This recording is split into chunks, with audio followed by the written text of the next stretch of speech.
Bonjour, nous y voilà. La bête vient d'être lâchée.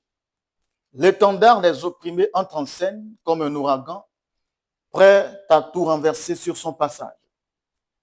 Avec sa carrure athlétique, son regard perçant, nourri d'intensité et de conviction, Camille Séba fonce sur le Bénin, sa chère patrie, tel un héros des époques anciennes, portant sur son épaule trois massues, l'une pour le jonglage, l'autre pour le combat et la dernière pour la guerre. Il avance au pas de charge et en célèbre pyromane dans une forêt sèche, avec chaque mot prêt à enflammer les esprits.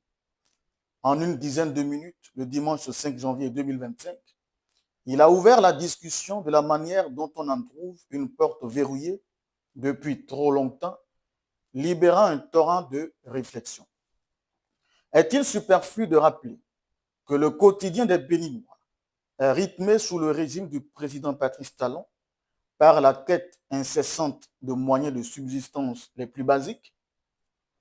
Bien entendu, on avait consenti à serrer les ceintures, mais là, les tissus de nos vêtements s'effilochent gravement et les passants de nos ceintures sont endommagés, rendant leur usage impraticable.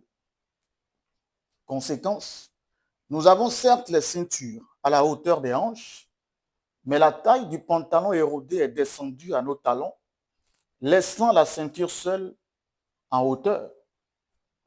Heureusement, nous avons encore nos mains rugueuses et crevassées pour cacher nos petits boudins qui n'arrivent même plus à faire beaucoup d'efforts la nuit pour satisfaire nos femmes, contrairement au passé où le lit du miséreux était fertile et tout chiffonné. Camille Séba n'a pas tort lorsqu'il dénonce l'érosion progressive des libertés fondamentales sous le régime du président Patrice Talon. Ces dernières années, le Bénin, autrefois cité comme un modèle en Afrique de l'Ouest, a vu sa réputation ternie par des accusations de restriction de la presse, d'arrestations arbitraires et d'élections controversées. Nombreux sont ceux qui estiment que le pouvoir en place manipule les institutions pour se préserver et préparer la succession de son dauphin.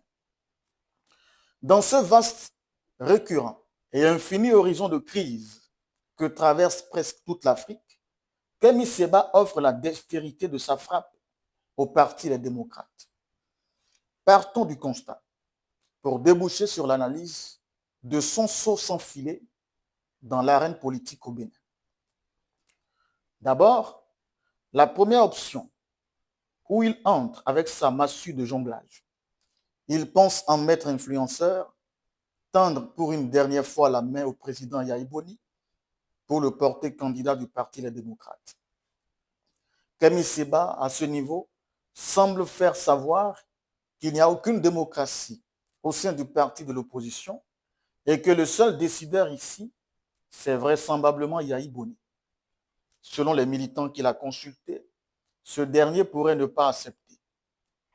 Après avoir pris langue aussi avec de hauts responsables du parti, toujours sur la question de sa candidature, il vient faire la demande dans une publication sur les réseaux sociaux, laissant comprendre que les négociations de coulisses ont échoué et qu'il faut enfin mettre une pression populaire sur le parti. La deuxième option, qui porte sur sa massue de combat, est l'organisation d'une coalition plus large que celle qui existe actuellement, afin d'exiger une relecture du code électoral. À ce niveau, Kemi Seba touche du doigt la division qui a émietté la force de l'opposition et se positionne comme l'unificateur. A-t-il la formule? Cette formule fera-t-elle bonne recette? C'est certain que la réponse est non, car un personnage plus polarisant que Kemi Seba, le Bénin n'en a pas encore connu. Par conséquent, il est impossible de puiser dans une quelconque valeur polarisante pour prétendre unir l'opposition profondément déchirée. Enfin, la dernière option, qui dégaine sa massue de guerre à travers l'opération Jéricho, qui s'appuiera sur 3 leviers. L'offensive informationnelle de haute intensité, c'est-à-dire en français simple, la manipulation de masse. Ensuite, une mobilisation populaire, c'est-à-dire apprêter la masse à une boucherie.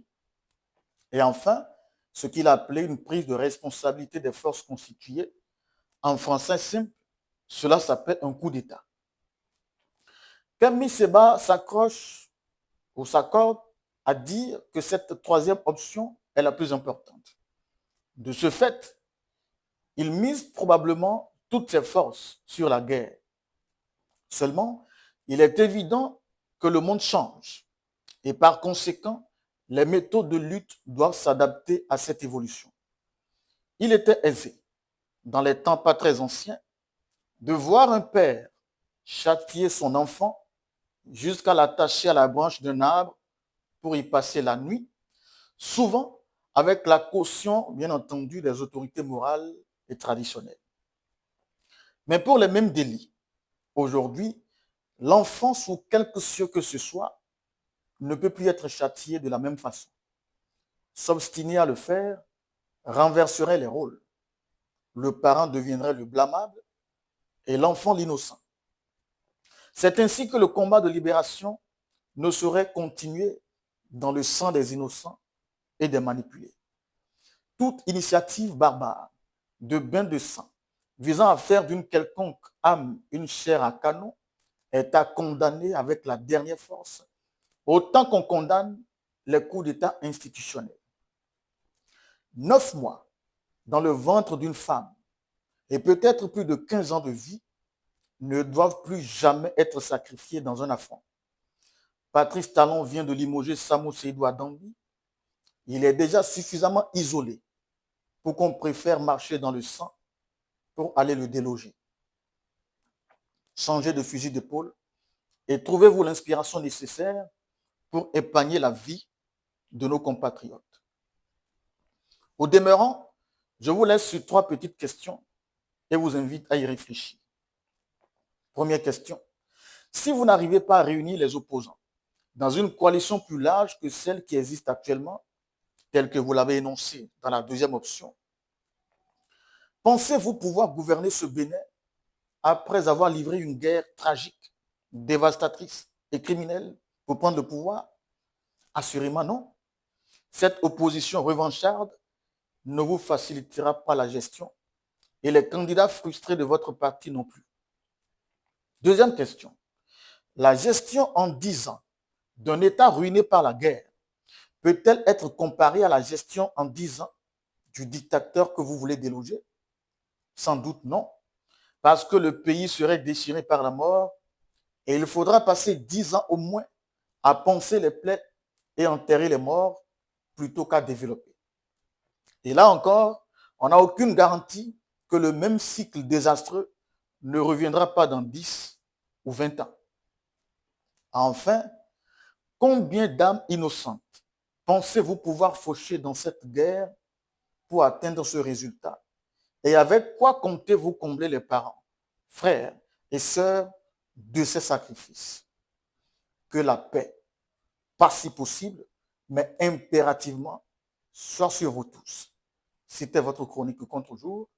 Merci pour l'attention et à demain.